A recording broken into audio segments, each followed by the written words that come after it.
ابو ہریرہ رضی اللہ عنہ کہتے ہیں کہ رسول اللہ صلی اللہ علیہ وآلہ وسلم نے فرمایا، جو تم میں سے جمعہ کے بعد نماز پڑھے تو چاہیے کہ 4 رکعت پڑھے۔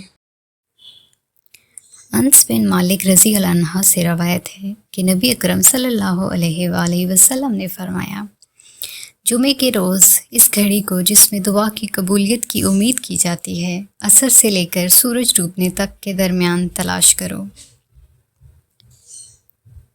عثمان بن عفان رضی اللہ عنہ کہتے ہیں کہ میں نے نبی اکرم صلی اللہ علیہ وآلہ وسلم کو فرماتے سنا، جس نے اللہ کی رضا کے لیے مسجد بنائی تو اللہ اس کے لیے اس جیسا گھر بنائے گا۔